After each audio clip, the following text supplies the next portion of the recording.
Sometimes when you go on a trip, you forgot to bring with you the utensils in order to be able to cook. And you want to cook food. You're somewhere far away, and you got in the hotel room a place that you can cook, but you don't have any pots. You go to the store, you buy pots, and now you want to be able to cook in it. But the problem is that you have to dip it in the mikveh, and there's no mikveh around. If you found the ocean, you found the river that you can dip, fine. But if you don't even have that, what should one do? There is an idea brought down in the poskim that one could be mafkir the keli, which means make it ownerless. Say that it's hefker and that it's not his anymore. Once you do that, it becomes not yours, and keli that is not yours is allowed to be used. Rav Shlomo Zalman Auerbach brings such a thing down. Actually, it's already brought the idea in the Maril Diskin that writes in Kuntres Acharon Siman Kuf Lamed Vav that leafkir be'atzmo hakli, you want to be mafkir the utensil that you have, ושוב משתמש בו ולא ירצה לזכות, and now you want to reuse it in a way that you're not קונה the kli back. He says, יש לעיין, is it good or it's not good? He ends up that doing such a thing is not permitted because it looks like you want to get it back, and it's like a rama that you didn't actually consider as somebody that really was mafkir the keli, and therefore when you get it back and take it for yourself, that's not good enough. But the poskim are medayek from this that it's only not permitted if you yourself take it back. But if somebody else is koneh the kli, he acquires the kli, takes the kli, that would be permitted. And this is how Rav Shlomo Zalman Auerbach says, and it's brought down in Sefer Tvilat kelim, and he writes that as well in Minchat Shlomo, the following lashon: "Koneh migoy kli ve'efkiro." If you buy a kli from a store and you make it hefker, ve'lokho Yehudi acher, and some other Jew, your friend, takes it, ve'eno mitkaven lizkot bo, he takes it in a way and in a fashion that he doesn't mean to acquire it, because then he needs to take it to the mikveh. But rather he just takes it and use it with the intention that I'm not acquiring, I'm not koneh the kli. Kevan she'en lakli be'alim, since right now this kli is ownerless, en chiyuv tvila, umimele isur ishtamshut. Since there's no obligation to take it to the mikveh, you're allowed to use it. Why didn't Chachamim say that idea on Shabbat, that if you have a kli on Shabbat, it says in Siman Shin Kaf Gimel, if that kli needs tvila, you should give it to a goy, and now he should let you use that keli without being tovel, because the kli of a goy doesn't need to be nitbal only if a Jew bought it from a goy, but if it belongs to a goy, you don't need to take it to the mikveh. Why didn't Chachamim say, just do it a hefker, make a hefker out of it, instead of finding a goy, giving him, and going to the whole thing? Rather, just do it hefker.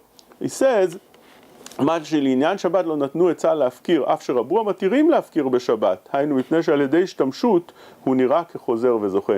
If you reuse it, it looks like you acquire it right back.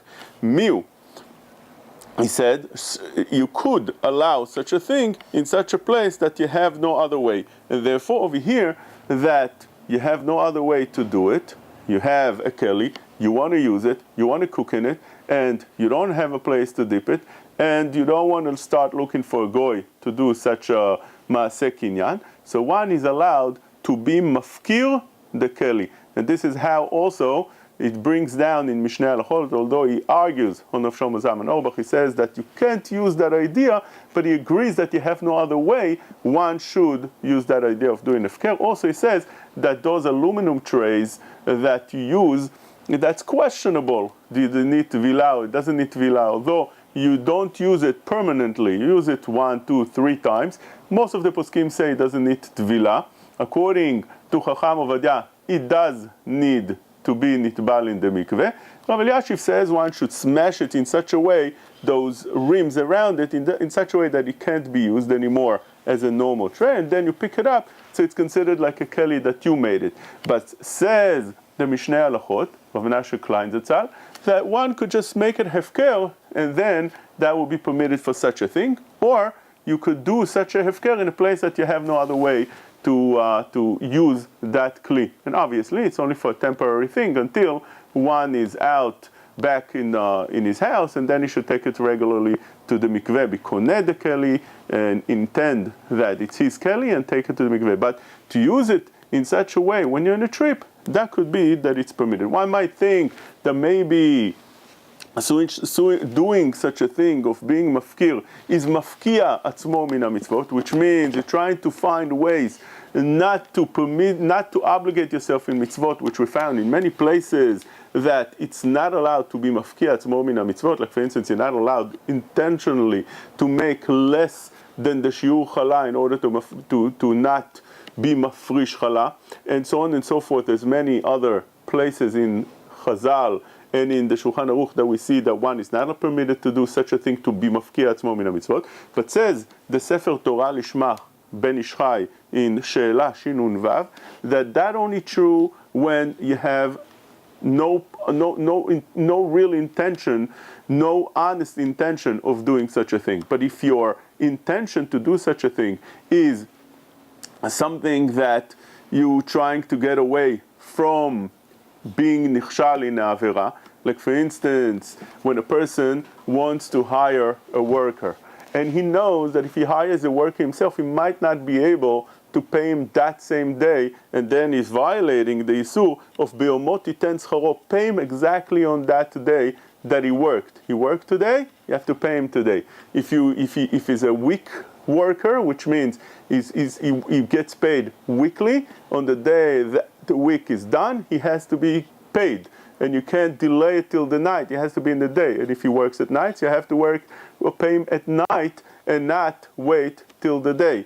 So, says the Ben Ish Chai, that we found the Gemara in Bava Metzia Kuf Yud Aleph, that Yudah bar Mereimar, Amar le Leshamei, he told his servant, go and get for me, Zil Ogerli Poalim, get for me workers. What's the idea? The Gemara says, not that he tried to get away. When a person gets workers through an agent, through somebody else, he doesn't violate be'omot iten scharo. Did he try to not pay on time? No, he was just afraid that he might not be able to pay on time, and this way he won't violate the isur. So see, from here, says the Torah Lishma, that if your intentions are good intentions, you know that you might not be able to pay on time, one is allowed to make such mafkia atzmo min mitzvot for such reasons.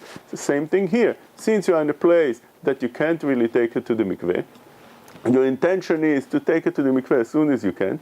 So the only way you could use it is being mafkir the keli, says Rav Shlomo Zalman Auerbach, says the Mishneh Halachot, and they learned that from the Maril Diskin, that one would be permitted to be mafkir the keli, use it meanwhile, and then when he gets home, he should be koneh and be matvil that keli again.